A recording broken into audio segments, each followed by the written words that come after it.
Hello, hope you all are doing great. This is Twinkle and welcome to my channel. आज हम बात करेंगे haemoglobin के बारे में, यानी कि खून की कमी। ये खून की कमी आजकल महिलाओं को बहुत ही परेशान करती है, यानी कि महिलाओं में 12 से 14 के बीच में खून होना चाहिए और पुरुषों में 14 से 16 के बीच में होना चाहिए। लेकिन आजकल की भागदौड़ भरी लाइफ में हम कुछ भी खा लेते, कभी कभी तो हम नींद भी कम लेते हैं, बहुत ज़्यादा स्ट्रेस लेते हैं और हमारा योग अभ्यास भी ठीक से हम नहीं कर पाते। इस वजह से खून की कमी हो ही जाती है। किसी किसी को तो खून की कमी इतनी हो जाती है, यानी 7 से 8 के बीच में खून की कमी हो जाती है और कभी कभी तो उनको चक्कर आने लगते हैं और बहुत ज़्यादा प्रॉब्लम भी हो जाती है।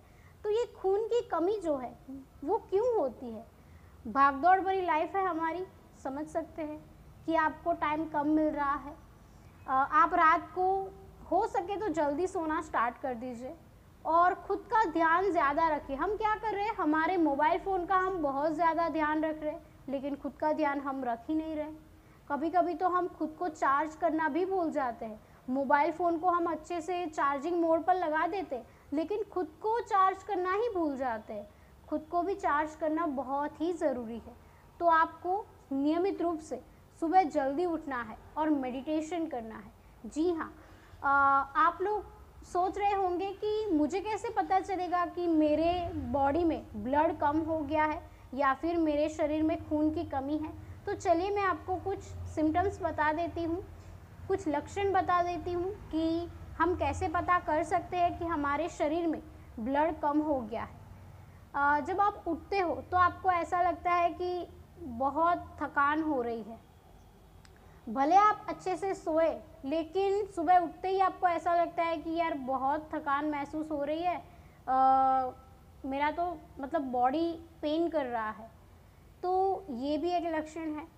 फिर सुबह उठते ही हम मतलब बिस्तर नहीं छोड़ पाते, बहुत दिक्कत होती है, यानी कि हमें ऐसा लगता है कि थोड़ी देर और सो लेते हैं, आलस ज़्यादा आता है। जी हाँ, फिर आपके आँखों के नीचे काले गड्ढे हो जाते हैं, यानी कि डार्क सर्कल्स आ जाते हैं। डार्क सर्कल्स की प्रॉब्लम 10 में से 3 लोगों को आजकल है ही। लेकिन क्या होता है कि डार्क सर्कल्स आपको अचानक से दिखने लग जाते हैं, तो ये भी एक खून की कमी ही बताता है कि आपके शरीर में खून कम है। उसके बाद आपके मुंह में छाले पड़ जाते हैं। आपने ऐसा तो मतलब ऐसा आप गर्म खाना नहीं खाते हो, लेकिन मुंह के अंदर आपको छाले पड़ जाते हैं, तो ये भी एक लक्षण हो सकता है। उसके बाद आपके शरीर में जलन महसूस होती है, यानी कि आपने कोई मिर्च मसाले वाला कुछ भी नहीं खाया होता है, फिर भी जलन महसूस होती है और आपको पेन होने लगता है और कुछ अच्छा नहीं लगता। तो ये भी हो सकता है कि आपके बॉडी में खून की कमी हो। फिर आपकी त्वचा जो है ना वो पीली पड़ जाती है, पीली त्वचा पड़ जाती है और आपके बाल भी झड़ने लगते हैं, चमक भी गायब हो जाती है और आपके चेहरे पर जो लाली थी वो कम हो जाती है। आपका बॉडी पीला दिखाई देने लगता है और देखने से ही पता चलता है कि इस इंसान में खून की कमी है। जी हाँ, कभी कभी आपको ऐसा लगता है कि चक्कर आने लगे हो और कोई काम में मन नहीं लगता, डिप्रेशन भी आ जाता है। जी हाँ, अगर आपके शरीर में खून की कमी है तो आपको डिप्रेशन भी आ सकता है। कभी कभी आप ये सोचने लग जाते हो कि ये मेरे साथ क्यों हो रहा है, मैं अब क्या करूं, और टेंशन ले लेते हो कि मेरे शरीर में खून की कमी हो गई है। तो इससे और खून की कमी हो जाती है, क्योंकि हम जैसा सोचते हैं ना वैसे ही हम हो जाते हैं। तो मैं आप सब लोगों से यही कहूँगी कि अगर आपके शरीर में ऐसे आपको लक्षण दिखाई दे रहे हैं, मुंह में छाले पड़ रहे हैं, जलन महसूस हो रही है, डार्क सर्कल्स आ रहे हैं, बाल झड़ने लगे हैं, त्वचा आपकी पीली पड़ चुकी है, बहुत दिक्कत आ रही है, नींद नहीं आ रही, रात को बहुत सोने का ट्राई कर रहे हो, हार्डवर्क किया है, थकान महसूस हो रही है, लेकिन फिर भी नींद नहीं आ रही है, तो खून की कमी हो सकती है। आपको अपने नज़दीकी डॉक्टर को दिखाना चाहिए, CBC टेस्ट करवा लेना चाहिए, जिससे आपको पता चलेगा कि मेरे WBC कितने हैं, रेड ब्लड सेल्स जो होते हैं वो कितने हैं, और आपका प्लाज्मा भी आपको मतलब पता चल जाएगा क्या कम है क्या ज़्यादा है। तो ये सब कुछ आपको पता चल ही जाएगा। अपने नज़दीकी डॉक्टर से मिलिए, या तो फिर आप किसी भी डॉक्टर से जिनसे आप दिखा रहे हो उनको आप जाके मिलिए, और जो वो दवाइयाँ आपको लिख के दे रहे हैं वो दवाइयाँ भी आप खा सकते हो। हमें दवाइयाँ क्यों खानी पड़ती है? क्योंकि हम लाइफस्टाइल ही अच्छी नहीं जी रहे। हमारी लाइफस्टाइल तो अच्छी है, हमारे पास गाड़ी है, मोबाइल है, सब कुछ है हमारे पास, लेकिन स्ट्रेस है हमारे पास। जब तक स्ट्रेस है ना, तब तक हम मतलब लाइफ में कभी भी खुश नहीं रह पाएंगे। तो आपको नियमित रूप से हर रोज़ सुबह जल्दी उठना है। जल्दी उठो और मेडिटेशन स्टार्ट कर दो। रात को 10 बजे सो ही जाना है। सोने से 1 घंटा पहले मोबाइल फ़ोन को साइड पर रख दो, और नियमित रूप से रात को नहा लो, स्नान कर लो, ताकि अच्छे से नींद आ जाए। हम क्या करते हैं कि रात को थक जाते, अभी तो स्नान ही नहीं करना है ऐसा सोचते हैं, लेकिन रात को स्नान करके आप सो जाओ तो आपको जल्दी नींद आ जाएगी।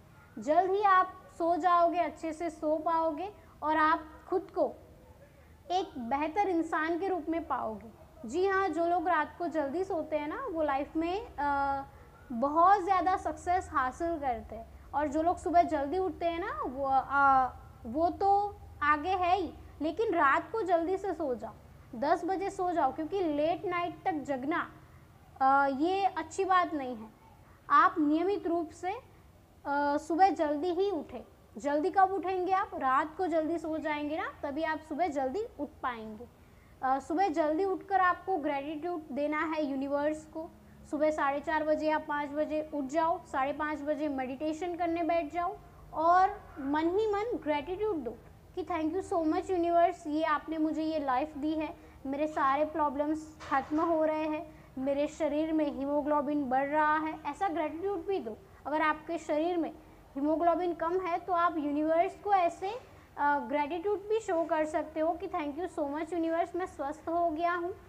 जितना आप आपके अवचेतन मन को मैसेज दोगे, आपके सबकॉन्शियस माइंड को आप मैसेज दोगे, वैसे ही वो प्रोग्राम करने शुरू लग जाएगा, मतलब कि ऐसे ही वो प्रोग्राम अपना शुरू कर देगा। तो आपको नियमित रूप से पॉजिटिव ही सोचना है। हम क्या करते हैं, नेगेटिव हो जाते हैं। तो नियमित रूप से मेडिटेशन करना है, ग्रेटिट्यूड शो करना है। उसके बाद आपको क्या करना है, सूर्य नमस्कार। जी हाँ, सनलाइट लेनी है। हम क्या करते हैं, हम धूप आए तो हम अपना हाथ रख देते हैं, या फिर हम धूप में बैठते ही नहीं है। सुबह की जो किरणें होती हैं ना, उसमें विटामिन डी होता है, तो इससे हमारी हड्डियाँ मजबूत होती है, हमारा ब्लड सर्कुलेशन अच्छे से काम करता है, हमारे शरीर में जो भी टॉक्सिक है वो बाहर निकल जाते हैं। तो नियमित रूप से आपको सूर्य नमस्कार सनलाइट में ही करने हैं। सुबह 7 बजे आप सूर्य नमस्कार कर सकते हो। उसके बाद आप कपालभाति क्रिया भी कर सकते हो। जी हाँ, जो लोग कपालभाति करते हैं ना, उनको कभी भी खून की कमी महसूस नहीं होती है, वो ज़्यादा से ज़्यादा ब्लड डोनेट करते हैं। तो अगर आपको खून बढ़ाना है तो नियमित रूप से अपने फेफड़ों को स्वस्थ रखना होगा, और नियमित रूप से कपालभाति क्रिया करनी ही करनी है। नियमित रूप से आप अगर कपालभाति कर रहे हो, 10 से 15 मिनट नियमित रूप से आप कपालभाति कर रहे हो, तो आपके शरीर में कभी भी खून की कमी नहीं होगी। नियमित रूप से आप सूर्य नमस्कार करो, सात्विक भोजन लो, तो आपको कभी भी खून की कमी महसूस नहीं होगी। तो अपनी लाइफस्टाइल को आप चेंज कर दो, खुद को भी चार्ज करना शुरू कर दो। मोबाइल फ़ोन को चार्ज करना ज़रूरी है, लेकिन खुद को भी चार्ज करना बहुत ही ज़रूरी है। तो आज के लिए इतना ही, मिलते हैं अगले वीडियो में, तब तक के लिए धन्यवाद।